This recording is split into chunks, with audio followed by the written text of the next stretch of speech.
What was that? Who is that basketball team? Pacers lay an egg and Charlotte trip all over themselves, lose by 20 to the Hornets, one of their lowest scoring games in a half decade. Man, oh man, do we have a lot to discuss on today's Locked On Pacers podcast.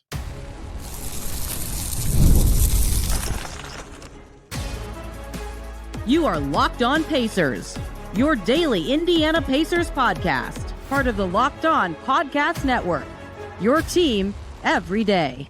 What up, y'all? Happy Saturday, happy weekend, and welcome into another edition of the Locked On Pacers podcast, where we, of course, talk about the Indiana Pacers. As always, my name's Tony East. I cover the team for Forbes, and today, oh man, was that a rough one for the Pacers, who get smoked by the Hornets. Their kryptonite, apparently, the Charlotte Hornets. Their third loss to the Hornets across the last two seasons. They stink in that Spectrum Center, man. Pacers offense disappears, gone. Harry Houdini took it away in a magician's act. They could not hit anything. They could not get any flow on offense. Two brutal stretches that we'll get to. In a 20-point loss to the Hornets, what went wrong? Where is Tyrese Haliburton? Can any Pacer get healthy? This was a mess. This was about as bad as it gets for the Pacers, and I will lead with this and say yes. Many of you listening will say, well, yeah, they were missing Andrew Nembhard, Aaron Nesmith, TJ McConnell, Isaiah Jackson, James Wiseman. That's true. They still should have won. My evidence to the point of that would be, one, they have good players and their depth is a superpower, and two, they were up 13 in the middle of the third quarter, right? They clearly had enough to win. They were better. They were through 30 minutes of action up 13. But that is not where I'm starting. The offense has to be the story. The generic offense of the Pacers is the story. When you score 83 points, that's the lead, right? The Pacers, since Nate McMillan was their coach, 2019-20 season, the last time that was the case, have scored 83 or fewer points twice. This was the second time. The first time was an 87-82 loss to the Heat in December of 2022. That game was close. That game was ugly and close. I was there. This one was not close at all. The Hornets ran away with it in the final 18 minutes of play. 83 is just putrid for this Pacers team, who last year, their lowest scoring total was 99. Those two stats consecutively tell me everything you need to know about the Pacers in this game. They looked horrible on the offensive end. And it was kind of everybody. There were two guys who rose above it. Pascal, Siakam, and Ben Mathurin. They had 49 of the Pacers' 83 points. They were awesome. And we'll talk about them later. But part of it to me, just generically, before we move on from them, is that they can thrive in a slower environment. And somehow this game was a little more grindy than I would expect of a Pacers-Hornets game. And those two were able to break out of that and do their thing. The next highest shooting percentage Pacer after Ben Mathurin, who was 8 for 16, was Quentin Jackson at 3 for 7, 42.9%. Everyone else shot 40% or worse from the field. Not from three, from the field, every shot. Pascal Siakam made 5 of the Pacers' 9 threes. It was just everybody stunk. Now, a couple guys stunk more than others or stunk on higher volume than others, but something about what the Pacers were trying to do tonight was just way off their flow, way unfocused, unconcentrated, lethargic. In the first half, Pascal Siakam carried them on his back. And in the second half, Ben Mathurin kept them up in the pace and did a good job and helped them get ahead before they gave it away. But everybody stunk. Everybody. Tyrese Haliburton, 2 for 11. We will focus on him much more later. He's got to be better. He has got to be much better. Ben Shepherd started with Andrew Nembhard a late scratch. 1 for 7. Missed all his threes. Ben Shepherd's earned the trust of his teammates. Didn't make the shots tonight. Myles Turner, especially in the first half, rough night. You could see his stats and see it a double-double. That's great. He did not play like Myles Turner that we've seen this week. Obi Toppin, 1 for 4. I have a health question for him. Jarris Walker, after his best game ever, goes 2 for 5. Right? The three starters who were not Siakam and Mathurin were a combined 8 for 31 from the field. That just it's not going to cut it. So what actually went wrong? What were they missing? Because I actually would say that their rim pressure was okay. Not good, but okay in this game, right? The amount that you'd hope to get as the Pacers.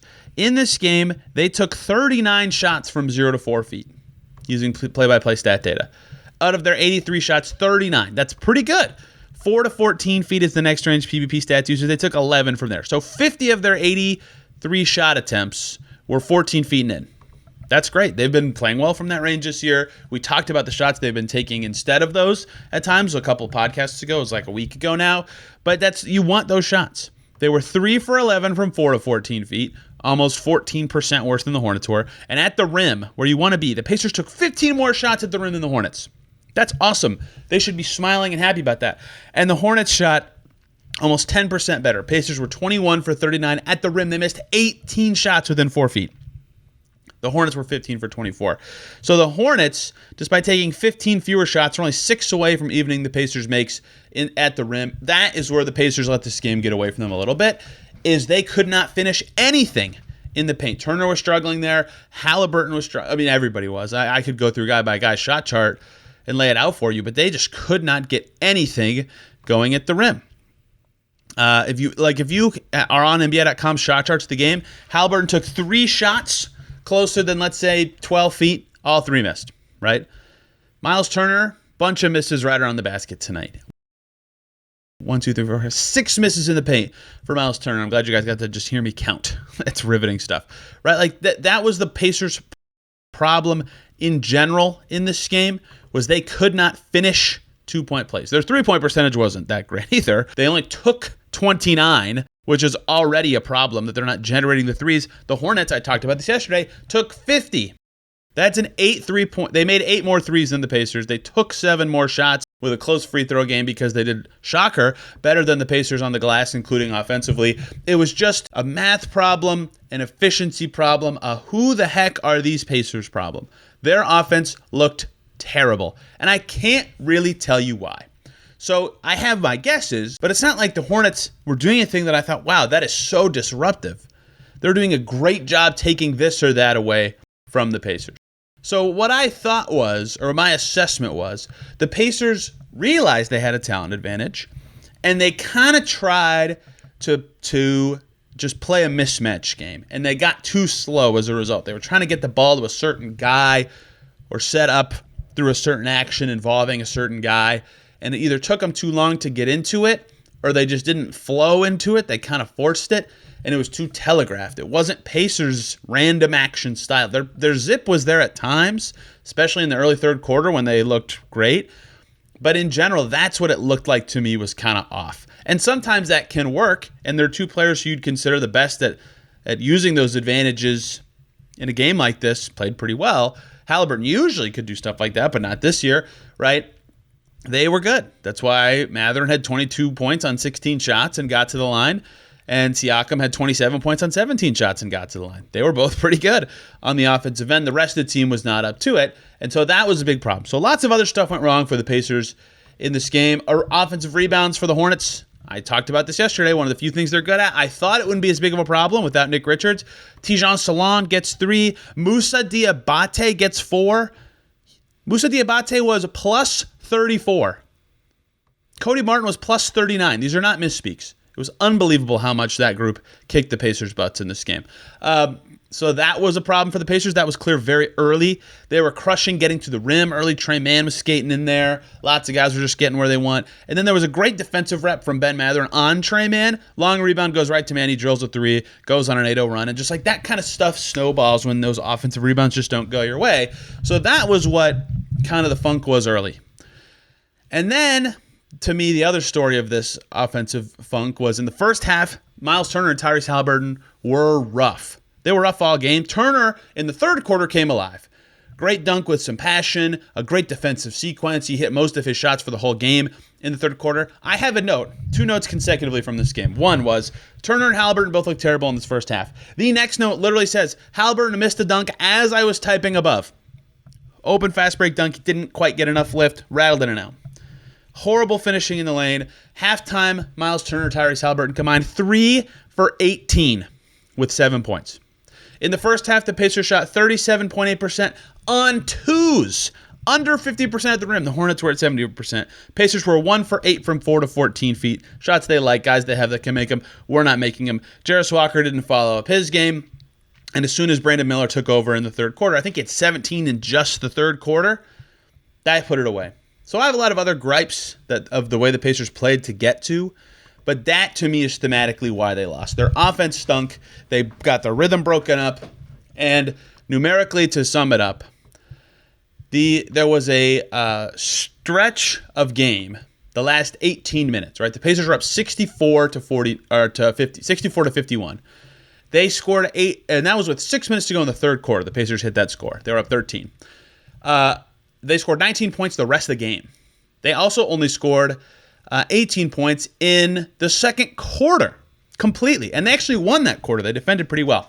So that is 12 minutes of second quarter play where the Pacers scored 18 points, and 18 minutes of play, the final 18 minutes of the game where the Pacers scored 19 points. That's 30 minutes of NBA basketball where the Pacers scored 37 points. That is comically bad. Comically bad offense. I don't even know who that team was. That looked nothing like the Pacers. That looked nothing like the team that we saw this week. This week. They just beat the Mavs in Magic with decent to very good offense. The 134 on Monday. It's just so baffling. And the head of the snake is the biggest point of discussion for this. Tyrese Haliburton, 2 for 11, missed all his threes. 9 assists, 7 rebounds. He can smile and say that's good. It is. He's got to finish some plays. The lift on the layups wasn't there. The threes just did not go in at all. I mean, he doesn't look the same if he's not able to create efficient shots for himself. And that is obviously the biggest difference in his game. And it's so noteworthy because for years, basically since they traded for him, minus whatever, like a month or two to figure out what he could be for the Pacers, I've been saying he should shoot more all the time because, yes, he's a fantastic passer, still was in this game at times, but himself creating a shot was typically better than anything he could set up for someone else. And now they have better talent around him, but you know that was the case for much of last year and basically all of 2 years ago. That's why his true shooting percentage was so phenomenally good. And he could do it without someone setting him up. This year, that's not even close to the case. His true shooting percentage is going to be below 50% after today. His assist percentage is below 30%. That's the lowest since his rookie year. He has not been the offensive engine that he's been in the past. That's obvious from watching him play, but he had some nice games. Since the first Orlando game, it's felt like he's just had more pep in his step and more ability. Big regression tonight. Terrible. That's just not what they need from him. And I get that he's taken defensive steps forward and he got 7 rebounds, but like they lost his minutes by 21. He did not help them win this game. He has got to find a way to be himself again. I don't know if that's even possible in his current state. I talked about the back stuff yesterday and like, look, I get that he's saying it's not affecting him in games, but like I can watch. He's not playing the same. He's not making the same movements. He can't get by guys the same way. It is what it is. And so it is what it is not a fair way to describe this. This is not a good thing. He needs to get out of this funk in some way. I don't know what it's going to take, right? Because moving him off ball kind of defeats some of the purpose of what he's good at. And like Dallas just happened.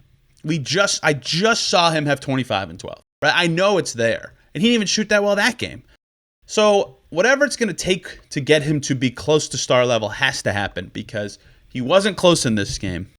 The Pacers were banged up and needed someone to handle the ball well. Didn't happen enough. They finished with 24 assists. I'd be curious the last time they were, that low for a full game where they didn't trip all over themselves and have a billion turnovers. Awful offensive night for the Pacers. Rough night and start to the season for Haliburton continues. We're not there yet. The sample is not at Tony East levels of let's really talk about this yet, but we're getting very close. We're about a week and a half away. So, concerning game for the Pacers. You score 83. You got to say it's concerning. You lose to the Hornets by that much. 103 for the Charlotte Hornets. The Pacers should win that game handily, and they couldn't do it. Really rough night for the Pacers. Back under 500. Knicks in town in 2 days. They've got to be better. So much more to discuss from this game. Some stuff that went well. Some other things that I want to dive into on this episode of Locked On Pacers. Before we get into more Pacers Hornets, we have to talk about the great people over at FanDuel. Get ready to tackle the NFL and NBA action with FanDuel. They are America's #1 sportsbook. Right now, you hop over to FanDuel and you're a new customer. Well, you can bet $5 on anything, and you'll get $150 in bonus bets if you win. How about that? The FanDuel Sportsbook app gives you everything you need to place live bets on the NFL and NBA and whatever you're into, all in one place, and so many more very helpful features. So when you get that hunch in the middle of the game, it happens to everybody sometimes, you can hop on over to FanDuel, check out the latest stats, of that action, view live play-by-play, know what's going on, and so much more right on the same page where you place your bet. So when you act on that hunch, you can be as informed and well-timed as possible. Just visit FanDuel.com to join today. You'll get started with $150 in bonus bets if you win your first $5 bet. That is FanDuel.com. Never waste a hunch and make every moment more with FanDuel, an official sportsbook partner of the NFL. Back here on Locked On Pacers. Thanks for making us your first listen on this lovely weekend day, whatever it may be. This is coming out on a Saturday. Make your second listen Locked On Hornets. Whenever Doug and Walker decide to record, they'll have lots to discuss from the short-handed Hornets pummeling the Pacers. Pummeling. They're going to talk a lot about defense, I am sure. The Hornets I don't know what they were doing, but the Jedi mind tricks they put on the Pacers offense certainly worked. Some other stuff that wasn't great in this game. Injuries we'll get to in a second. Pascal Siakam was cooking, and maybe he was just tired, but he had this beautiful stretch to open the third, and he still finished with 27 without shooting more than 17 times. They really went away from him, and it was very strange. He came out when they were up 13. I literally typed down that they were up 60-48 when he exited. They were up 12. That's not 13. And I thought, okay, this is the stretch. He's playing that well. If they are up 7-12 when he comes back in, they're probably going to win. They weren't up at all. They were up 2, I think, right? Third quarter, Pascal Siakam had 7 points, 2 rebounds, was cruising early. First half, Pascal Siakam had 18 points. He had 25, basically, through 3 quarters. He finishes with 27. They were not looking to get him involved enough in the last 15, I'd say, minutes of this game. And that was when he was sharing the court with, two-way players and, Obi Toppin and stuff, and they just never got him the ball. It was very strange. The Pacers needed that. Also, of all the games to not have TJ McConnell, a night where your team looks lethargic and is not finishing well from 10 feet and in is about the worst possible night to not have him. They shouldn't have needed TJ McConnell to be competitive with the Hornets, nonetheless win, but they didn't have him on a night that was really rough. And again, I will get into injuries later because it's certainly a factor in this game, but not why the Pacers lost. So not a lot to like. Not a lot to like about the way the Pacers played in this game. They're back to 4-5. This was supposed to be their stretch to survive a bit in their early season gauntlet. I predicted they'd be 6-3 by now. When I did my schedule preview, they're 4-5. Philly loss looms large. That's still Philly's only win this season. This Charlotte one's going to loom large for them for a while. We'll see what they can do to survive their first 13 because that's when I have circled as the toughest part of their schedule. Some good stuff that happened in this game before we talk about injuries and all their many ripple effects. Mathurin, awesome early. Had a drive right past Brandon Miller. Totally cooked him. He was playing pretty well. Once again, he's just been wonderful for 2 weeks now. I mean, almost every game this season. And he was a big part of a run that the Pacers had after Trey Mann went crazy to help the Pacers stabilize, which I thought was going to be important, but wasn't. Siakam shooting again, 5 threes. This is now a thing for him. He is maybe a shooter. We'll see if it lasts all season. Maybe it won't because we have lots of data on him not being this good of a shooter. But it's really important for the Pacers that he's been able to knock those down with consistency all year long. Like Mathurin, I think there's a little more arc on his shot. Maybe that's just my it's going in more, it looks prettier kind of thing. But you guys tell me if you think that's the same thing, because he was hooping despite the team looking really lethargic. Huge start to the third quarter, was guided by Myles Turner, who did not play well at all in the first half, one of his rougher halves of the whole season. He had 7 points, 2 boards, 2 blocks in that quarter. Didn't miss a shot, which stands strong against his crummy stat line in general. They needed him to be awesome to turn the game around, and he did, but it never got recaptured. He could never really get going again.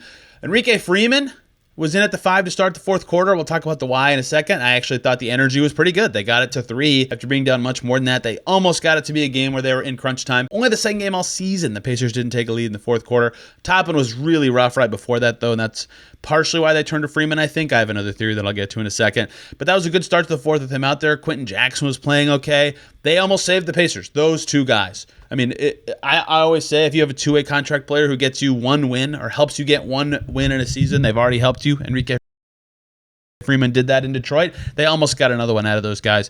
Instead, this one turned quite dramatically. Terrible night for the Pacers. There's not a lot to say. Just Tyrese Haliburton has to be much better. Really, him and Turner have to be much better. And without their stars playing up to the level they need, they're not going to win. Brandon Miller completely tore them apart. Siakam was the best player in this game, probably, but Brandon Miller gave him a run for his money with that insane third quarter. You guys know how much I talk about how infrequently the Pacers have had the best player on the court for games this season. Okay, last thing to get to, because this is obviously carries major asterisks, right?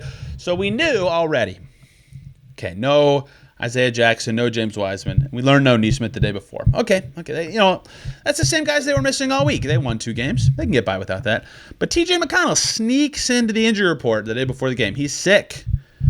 And I think Christian Arian ended up saying on the broadcast he wasn't there. I don't remember seeing him on the bench ever. I don't know that he was or wasn't in Charlotte, but whatever. He didn't play. TJ McConnell out with the illness. Very sick. Okay. Well, that's not good for the Pacers. He's very helpful for them, especially with Mathurin now starting. His ball handling on the bench is super important. Oh, well, they have Andrew Nembhard. He could be the backup one. Oh, late scratch. Nembhard went through warm-ups. We saw it on the broadcast right before the game. Turns out, nope, he's out too. Ben Shepherd's starting. So now the Pacers are missing 2 starters and both backup bigs and their backup point guard. It's funny because their depth was supposed to be a superpower this year, and their depth has actually saved them when their stars haven't been playing as well. In this game, they didn't get good star play or have any depth. They lost everything so fast, it snowballed out of control. So of their typical rotation guys, they had Mathurin, Siakam, Turner, Shepherd, Haliburton, Toppin, Jackson. Or excuse me, Toppin, Walker. I said Jackson because I was looking at Quentin Jackson's name. That's 7. That's close enough. But as soon as we heard Nembhard was out or learned that Nembhard was out, I was like, oh, man, they're going to have to play somebody deep on their bench. Johnny Furphy maybe, a two-way guy. So that is an important context thing for the rest of this game, is that they were playing lineups that we might never see again this season, right? That might never touch the floor at the same time. The Mad Ants literally start their season today, Saturday.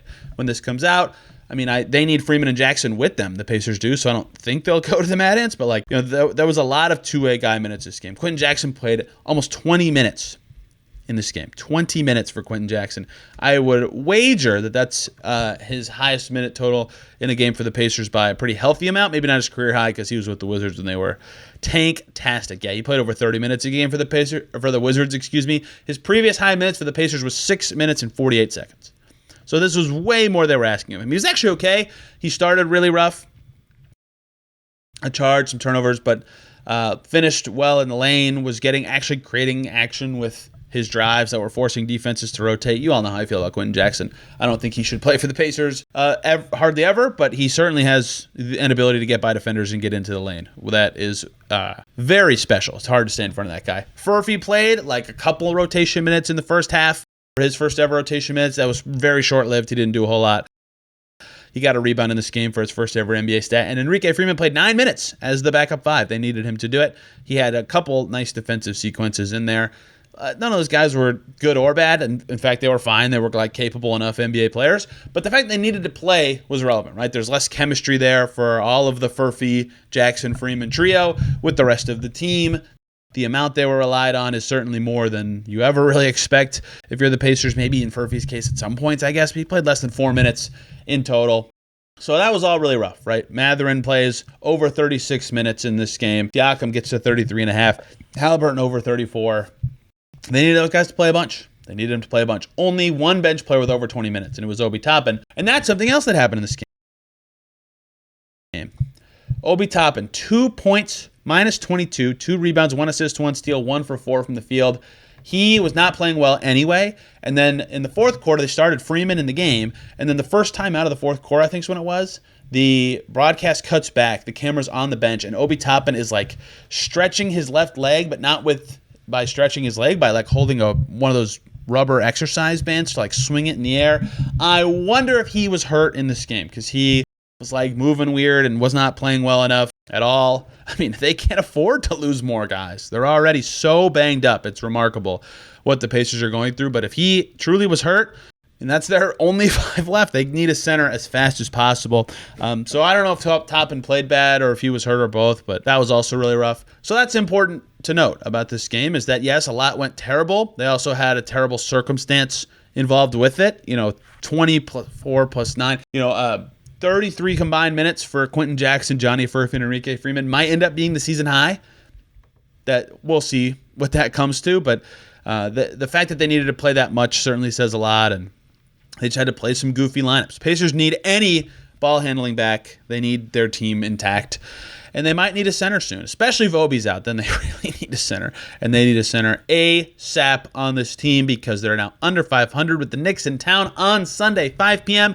Monday, we'll be talking Pacers-Knicks. What happened in that game? Did the Pacers win? Did they get back to 500? Or is this the start of something bad? Because that was the worst they've played probably all season. 2 really rough losses now among a sea of losses already. Pacers have got to find their mojo. They've got to play better, but they did not against Charlotte in this game. Let me know what you think. Why did the Pacers stink so much on offense? They never stink that much on offense. They literally have only done that once in 5 years. But I also said when they lost to the Knicks and went 3 for 30 from deep, well, they haven't shot that bad in 8 years, right? Twice they have historically bad games in the first 9. They lose 2 centers to Achilles injuries within 6 games, which is historically crazy. A lot of yikes about the first 9 games of the Pacers season, but thankfully for them, that's it. It's just the first 9 games. They'll get to do that 9 more times this season. We'll cover it all right here on the Locked On Pacers podcast. You can find me on Twitter tweeting about the team and sharing articles and podcasts at Tony R. East, or this podcast feed with little clips and descriptions of episodes at Locked On Pacers. Thank y'all for listening. Have a great rest of your weekend. We will see ya on Monday.